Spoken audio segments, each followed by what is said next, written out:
ధనువు అనే ఒక రాక్షసుడు, వాడికి ఇద్దరు కుమారులు, ఒకడు రంభుడు, కరంబుడు. ఇద్దరికీ సంతానం లేదు. కరంబుడు పంచానంద జలాలలో ప్రవేశించి నీటి అడుగునే దాక్కుని తపస్సు చేస్తున్నాడు సంతానం కోసం. రంభుడు పంచ అగ్నులు ఏర్పాటు చేసుకున్నాడు. పంచ అగ్నుల ఎవరు తపస్సు చేసినా భయపడిపోయేది దేవేంద్రుడు భయంతో మొసలి రూపాన్ని ధరించాడు. నీటి అడుగులో ప్రవేశించాడు. నీటి లోపల నుండి తపస్సు చేస్తున్నటువంటి కరంబుని నీటిలోనే సంహరించి పారవేశాడు. రంభుడికి తెలిసింది ఈ విషయం అంతా. నా తమ్ముడు సంహరింపబడ్డాడు, నాకింతవరకు సంతానం కలగలేదు, ఎందుకు వచ్చిన జీవితం అనుకున్నాడు. ఒక పదునైనటువంటి ఖడ్గాన్ని తీసుకుని తన శిరసులోనే ఖండించుకోబోయేసరికి అగ్నిదేవుడు ప్రత్యక్షమై, రాక్షస వీరా, నీకు సంతానం కలుగుతుంది తదాస్తు అన్నాడు అగ్నిదేవుడు. అయితే అంటాడు, నీవు ఇప్పుడు బయలుదేరి వెళుతుంటే మొట్టమొదటిగా నీ దృష్టి ఎవరి మీద పడితే వారే నీకు భార్య, వారి కారణంగానే నీకు సంతానం కలుగుతుంది అన్నాడు. నాకు పుట్టబోయే వాళ్ళు మహావీరులు అవ్వాలి, దేవతలను కూడా జయించగలిగేవాడై ఉండాలి, ఏ రూపం కావాలిస్తే ఆ రూపాన్ని ధరించగలిగేవాడై ఉండాలి. ఇటువంటివన్నీ అడిగాడు. తదాస్తు అన్నాడు. బయలుదేరి వెళుతున్నాడు రంభుడు. వాడి దివ్యమైనటువంటి యక్షులు తిరుగుతున్నటువంటి ప్రదేశం కనిపించింది. ఎందరో ఉన్నారు అక్కడ, కానీ వీడి దృష్టి ఎవరి మీద పడింది? రాక్షసుల తల్లి దితి గేదె రూపంలో గడ్డి వేస్తుంది. ఆ గేదె పైన పడింది వీడి దృష్టి.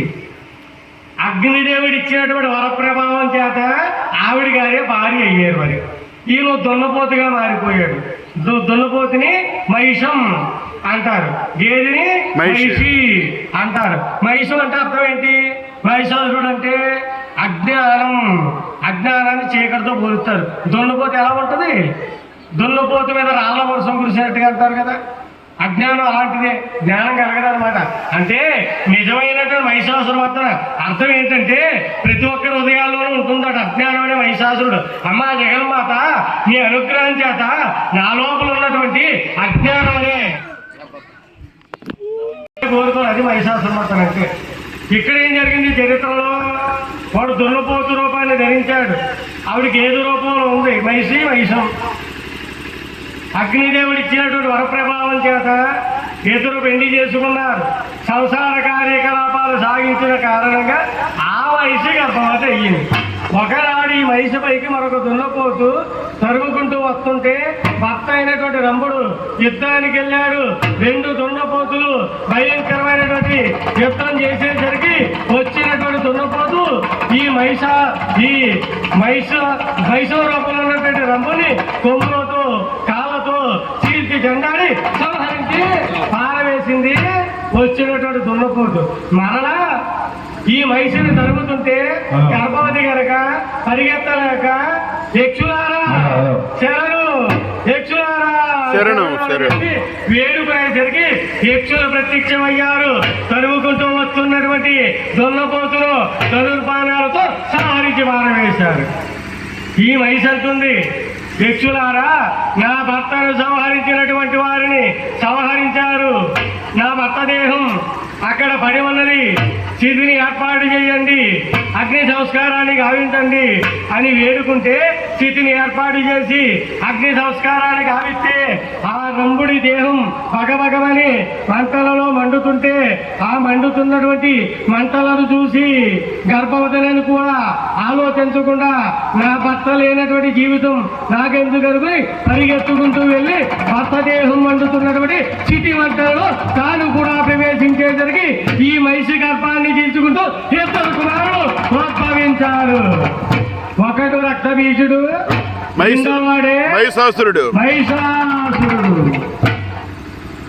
మహిషాసురుడు దున్నపోతు రూపంలో పుట్టేశాడు.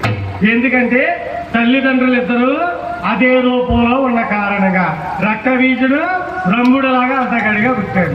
ఇద్దరు భయంకరమైనటువంటి తపస్సులు చేశాడు. బ్రహ్మదేవుడు ప్రత్యక్షమయ్యాడు. ఏ వరం కావాలన్నాడు.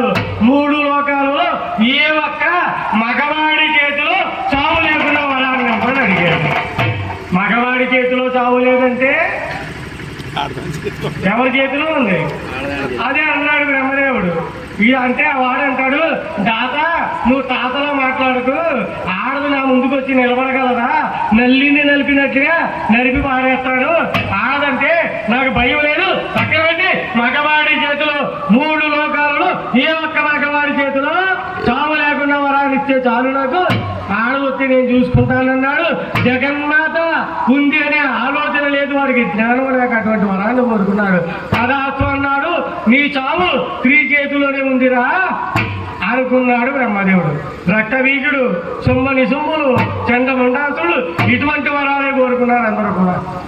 రక్తబీజుడు అంటాడు, నన్ను బాణాలతో కొడితే, ఖడ్గంతో పొడితే నా దేహంలో నుంచి రక్తపు చుక్కలు నేల మీద పడుతుంటే, ఎన్ని రక్తపు చుక్కలు పడుతుంటే అంతమంది రాక్షసుడు పుడుతూనే ఉండాలన్నాడు వాడు. రక్తపు చుక్క కింద పెడితే రాక్షసుడు పుట్టేస్తాడు. మరి ఎలా చంపాలి? సాధ్యమవుతుందా? ఇటువంటి వరాలతో ఉన్నాడు రక్తబీజుడు. సొమ్మని సొంపుల దగ్గర సైన్యాధిపతిగా వెళ్ళిపోయాడు. మహిషాసురుడు సైన్యంతో పాటుగా బయలుదేరాడు. దేవలోకంపైకి దండెత్తి వెళ్ళాడు. దేవతల్ని దేవేంద్రుడి తరిమి కొట్టాడు. దేవేంద్రుడి సింహాసనాన్ని కూర్చుని 3 లోకాలను ఏకఛత్రాధిపత్యంగా పరిపాలిస్తున్నాడు. దేవతలందరూ పాపం చెట్టుకోబెట్టగా పారిపోయి మారు రూపాలలో బిక్కుమని అక్కడక్కడ బ్రతుకుతున్నారు. అప్పుడప్పుడు అందరూ ఏకమై యుద్ధానికి వస్తున్నారు. ఎన్నిసార్లు యుద్ధాలు చేసినా రాక్షసులే గెలుస్తున్నారు, దేవతలు ఓడిపోతున్నారు. ఎందుకని? మగవాడి చేతిలో చావు లేదు. మరి ఏం చెయ్యాలి? దేవతలంతా ఏకమయ్యారు. ఒక సమాలోచన, ఏమిటి మార్గం? సంహరించే మార్గం లేదా అంటే అప్పుడు అందరూ ఆలోచించన్నారు, మనమందరం కూడా దివ్యమైనటువంటి యజ్ఞాన్ని చెయ్యాలి, మన శక్తులన్నీ దానపోయాలి, జగన్మాతను ఆవిష్కరింపజేయాలి, ఆ తల్లే రాక్షస సంహారం చేయాలి అని సంకల్పించారు. దివ్యమైనటువంటి యజ్ఞాన్ని ప్రారంభించారు. మొట్టమొదటిగా బ్రహ్మదేవుని శరీరంలో నుంచి ఒక ఎర్రమైనటువంటి కాంతి పుంజు, ఒక వెలుగు రేఖ బయటకు వచ్చింది.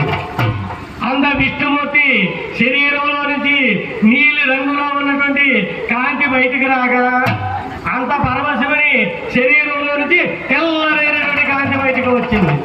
ఈ 3 కాంతులు కలిపి ఒక మహాలక్ష్మి రూపాన్ని సంతరించుకున్నాయి. వెలుగే రూపంగా ఉన్నటువంటి స్థితి. ఒక్కొక్కరే తమ శక్తులన్నీ కూడా దారబోతుంటే, మొట్టమొదటిగా యమధర్మరాజు తన శక్తిని దారబోసేసరికి నల్లరైనటువంటి సుదీర్ఘమైనటువంటి ఉంగరాలు తిరిగినటువంటి కేశపాసములు ఏర్పడ్డాయి జగన్మాతకు. అంత అగ్నిదేవుడు తన శక్తిని దారబోసేసరికి, సూర్య చంద్రులు తమ శక్తులు దారబోసేసరికి బగ మండుతున్నటువంటి అగ్ని గోళాల వంటి 3 నేత్రాలు ఏర్పడ్డాయి జగన్మాతకు. అంత చంద్రుడు తన శక్తిని దారబోసేసరికి బంగారు పూర్ణ కలశముల వంటి ధన్యభాగం ఏర్పడింది పరమేశ్వరికి. వాయుదేవుడు తన శక్తిని దారబోయగా ఓంకారముల వంటి శ్రోత్రములు ఏర్పడ్డాయి. కుబేరుడు తన శక్తిని దారబోయగా కోటేరు లాంటి రాశిగా భాగం ఏర్పడింది. కుమారస్వామి తన శక్తిని దారబోసేసరికి ఎర్రనైనటువంటి పైకలు ఏర్పడింది అమ్మవారికి. అరుణుడు తన శక్తిని దారబోసేసరికి కింద పెదవి ఏర్పడింది. దక్షుడు తన శక్తిని దారబోసేసరికి దంతాలు ఏర్పడ్డాయి. అంత దేవేంద్రుడు తన శక్తిని దారబోయగా ఉదరం ఏర్పడింది. భూమాత తన శక్తిని దారబోసేసరికి పిరుదులు ఏర్పడ్డాయి. వరుణుడు తన శక్తిని దారబోయగా పూర్వులు ఏర్పడ్డాయి. జగన్మాతకు అశ్విని దేవతలు తన శక్తులు దారబోయగా కాళ్ళకు వేళ్ళు గోళ్ళు ఏర్పడేసరికి అటువంటి పరమేశ్వరికి జగన్మాతకు విష్ణుమూర్తి తన శక్తిని దారబోసేసరికి అవతరించింది జగన్మాత పరమేశ్వరి.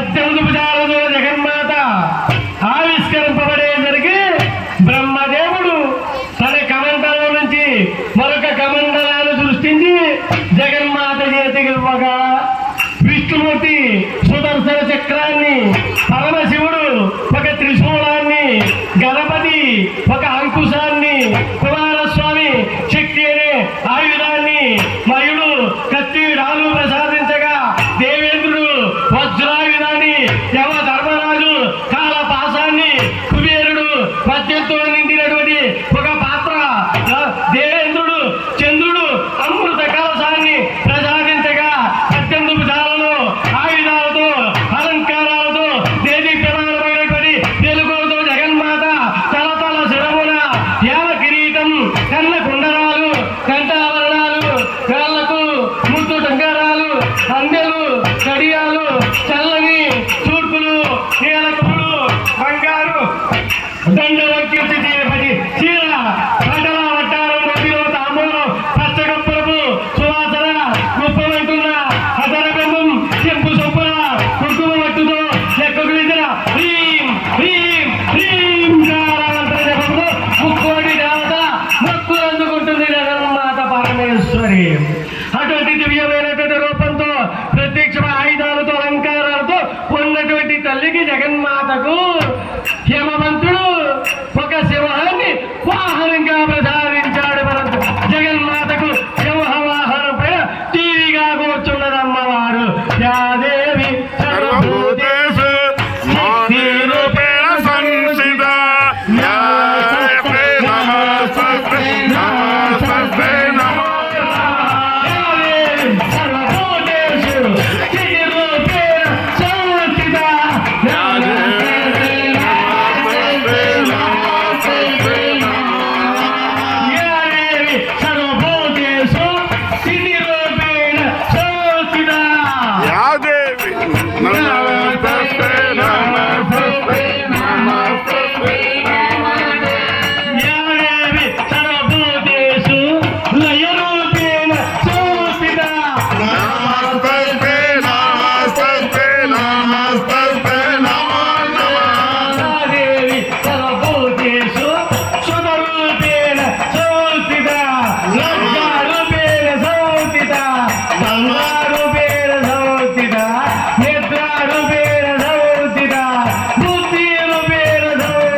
అద్వితీయ శక్తి, అఖండ శక్తి, అమోఘ శక్తి, ఆనంద శక్తి, ఐశ్వర్య శక్తి, జగన్మయ శక్తి, అమ్మ పరమేశ్వరి శరణమ్మ జగన్మాత అని దేవతలంతా పరమేశ్వరి జగన్మాతను ఎన్నో విధాలుగా ప్రార్థించేసరికి ఏమిటి సంగతి అని అడిగింది జగన్మాత. అమ్మా, దుర్మార్గులైనటువంటి రాక్షసులమ్మ పెట్టరేగిపోతున్నారమ్మా, ఎన్నోసార్లు యుద్ధాలు చేసినా మేమే ఓడిపోతున్నామమ్మా. ఏవయ్యా శివ, ఏవయ్యా శ్రీహరి, మీ వల్ల కూడా కాలేదా? అంతే అమ్మా, మా వల్ల కాదమ్మా, మగవాడి చేతిలో చావు లేదమ్మా, ఆడివాడు మాత్రమే సంహరించగలరమ్మా. అనగానే నా పిట్టల్ని బాధ పెడతారా, భక్తుల్ని విధిస్తారా, వారి పని పడతారు, వారిని యమసదనానికి పంపించేస్తారా. ఒక భయంకరమైన వికటాకాశాన్ని చేసిందమ్మ జగన్మాత. అమ్మ కూర్చున్నటువంటి శివ ఒక గర్జనని చేయాలి. అమ్మ నవ్వినటువంటి నవ్వుకు, సింహం చేసిన గర్జనకు దేవలోకంలో దేవేంద్రుని సింహాసనం పైన కూర్చున్నటువంటి మహిషాసురుడు సింహాసనంతో పాటుగా కొమ్మల చాలా తిరిగాడు. చచ్చురా, ఎవరా నవ్వు నవ్వినది, ఎవరా గర్జన చేసినది చూసిరా అన్నాడు. వెళ్ళాడు చక్షురుడు ఎత్తైన కొండపైన సింహం పైన 18 భుజాలతో ఆయుధాలతో అలంకారాలతో దేదీప్యమానమైనటువంటి వెలుగులతో చిరునవ్వులలుగుతూ వికటమైనటువంటి చూపులతో రెచ్చగొడుతున్నటువంటి నవ్వులతో కొయ్యారాలు వలగబోతూ మధ్య మధ్యలో మద్యాన్ని తాగుతూ కనిపించింది జగన్మాత. చూచాడు చక్షురుడు, దగ్గరికి రాబోయాడు. అమ్మ ఒక నవ్వు నవ్వింది, సింహం గర్జించింది. అమ్మ నవ్వినటువంటి నవ్వుకు, సింహం చేసిన గర్జనకు వాడు గుండెలు అవిసిపోయి పడుతూ లేదు పరుగులెత్తుకుంటా వెళ్ళిపోయాడు. వీరాది వీరా, సూరాది సూరా, మహిషాసురా వచ్చిందెవరనుకుంటున్నావు? ఒక స్త్రీ. అప్పప్పప్ప ఏమందో 3 లోకాలలో అటువంటి స్త్రీని ఇంతవరకు చూడలేదు. దేవకాంత, మానవకాంత, యక్ష కిన్నెర కాంత కూడా తిరిగట్లేదయ్యా. 18 పదాలు, ఆయుధాలు, అలంకారాలు రెచ్చగొడుతూ తవ్విస్తూ అయ్యారాలు వలకపోతూ మధ్య మధ్యలో మధ్యాహ్న దాగులు పంపుంది. నీ పక్కన కూర్చుంటే నీ వైభోగమే వైభోగం అని చెప్పి వాణ్ణి రెచ్చగొట్టాడు. వీడంటాడు వైశాలుడు, మంత్రులారా వెళ్ళండి, ఆ స్త్రీని తీసుకురండి, నా ప్రక్కన కూర్చోబెట్టండి. మీరు పెళ్లి బాజాలు వాడితే నేను 3 లేచి జీలకర్ర రసం పెట్టేస్తాను కూడా. వెళ్ళాడు మంత్రులు, రాయబారాలు జరుపుతున్నారు. జగన్మాత సుమ్మలతో భయంకరమైన యుద్ధం జరుగుతుంటే అల్లకల్లోల యుద్ధం చేసి సంహరించి భారం చేసింది. చండ ఉండాలతో అల్లకల్లోలంగా భయంకరమైన యుద్ధం జరిగింది, సంహరించి భారం వేసింది. రక్త బీజులతో యుద్ధం జరుగుతుంటే, బాణాలతో కొడుతుంటే, ధనుర్బాణాలతో కొడుతుంటే, ఖడ్గంతో చీలుస్తుంటే, రక్తపు చుక్కలు పడుతుంటే, ఎన్ని రక్తపు చుక్కలు పడుతుంటే అంతమంది రక్షలు పుట్టేస్తున్నారు. యుద్ధరంగం అంతా వాడి రూపాలతో నిండిపోయింది. ఎలా సంహరించాలి వీడిని? జగన్మాత ఒక్కసారి కాళిక నాలుక అలాగే కాళికాదేవి నాలుక దాపేసరికి అమ్మ పారాలతో పడుతుంటే, కట్టంతో చేరుతుంటే, రక్తం ధారాపాతంగా కాదు తాగి పారేస్తుంటే సంహరింపబడ్డాడు రక్త బీజుడు. ఇటువంటి రాక్షస సంహారం చేసి అమ్మ ఆగ్రహంతో ఊగిపోతుంటే వీడు రాయబారాలు పంపుతున్నాడు, పెళ్లి కబులు చెబుతున్నాడు. వస్తున్నారు మంత్రులు, మా రాజు వీరాది వీరుడు, సూరాది సూర్యుడు, మహిషాసురుడు దేవతల్ని తరిమి కొట్టి దేవేంద్రుడి సింహాసనమైన కూర్చుని 3 లోకాలు ఏకఛత్రాధిపత్యంగా పరిపాలిస్తున్నాడు. అటువంటి వాడి ఇల్లాలివి కావాలంటే, వైభోగాలు అనుభవించాలంటే రా, మా రాజుని పెళ్లి చేసుకుని సమస్త సుఖాలు అనుభవించవచ్చారు. కానీ దూతలు కనుక వదిలిపెడుతున్నాను రా మిమ్మల్ని. మంత్రులు కనుక దూతగా రాయబారానికి వచ్చేవారు కనుక వదిలిపెడుతున్నాను, లేదా సంహరించి మారవేసేవాడిని.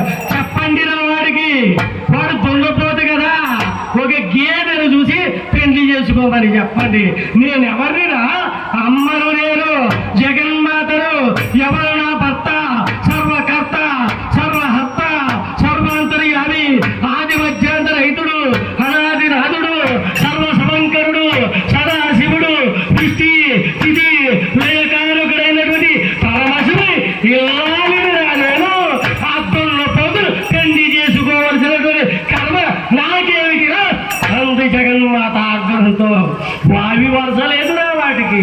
నేను లోకమాతనురా, జగన్మాతనురా, అందరికి అమ్మనేరా. నన్ను పెళ్లి చేసుకుంటారా? వస్తే రమ్మనండి యుద్ధానికి, లేదా తమ్మనేది పాతాళానికి అంటుందమ్మ. నాలా కొంతమందిని పంపుతున్నాడు. అమ్మ సిగ్గు లేదురా, పిరికివారురా, యుద్ధానికి రమ్మంటే పెళ్లి కబురు చెబుతాడు ఏంటంటుంది. మరి కొంతమందిని పంపుతున్నారు. జగన్మాత ఆగ్రహం ఊగిపోతుంటే తప్పదనుకున్నారు. యుద్ధం బయలుదేరింది. అదిగో మహిషాసురుడు ఒక్కో కాడినే సైన్యంతో పాటుగా పంపుతుంటే మొదటగా త్రినేత్రుడు వచ్చాడు. అల్లకల్లోలంగా యుద్ధం జరుగుతుంటే సంహరించి పారవేసిందమ్మ. చక్షురుడు, తలపురుడు, అశిలోముడు, బిడారుడు, ఉదార్ప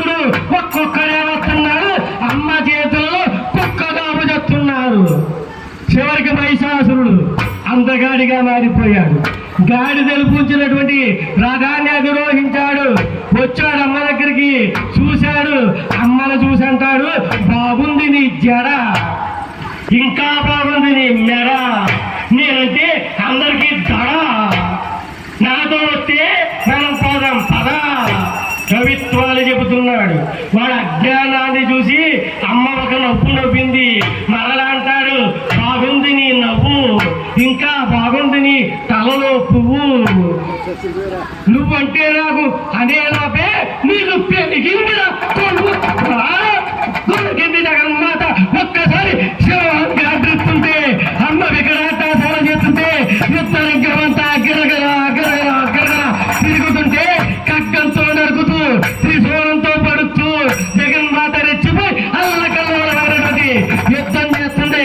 శివ చీల్చి చెండాడుతూ రక్తం జుర్రమని సాగుతుంటే పంజాతో కొడుతుంటే 18 భుజాలు తిప్పుతుంటే గిరగల గిరగల గిరగల అల్లకల్లోలమైపోతుంది పరిస్థితి అంతా కూడా. వాడు సామాన్యుడా, రకరకాల రూపాలు ధరిస్తున్నాడు, మాయమైపోతున్నాడు, ప్రత్యక్షమవుతున్నాడు, అమ్మతో ఆటలాడుతున్నాడు. అమ్మ అప్పటికే ఆకులతో ఊగిపోతూ ఉంది. నాతోనే ఆటలాడుతూ రాలే నీ పని పెట్టేస్తానని చెప్పి త్రిశూలాన్ని తీసి గిరగరా గిరగరా గిరగరా తీసి ఒక్క ఆ త్రిశూలాన్ని గుండెలలో పొడిచేసరికి వాడి గుండెలలో రక్తం పెళ్ళుకి ఎర్ర పారిపోయింది. వాడి దేహమంతా జగన్మాత వాడి రక్తంతో నిండిపోయి ఎర్రగా మారిపోయింది. చూసుకుంది ఎర్ర పారిన దేహాన్ని, తనను తాను చూసుకుంది, మైమర్చిపోయి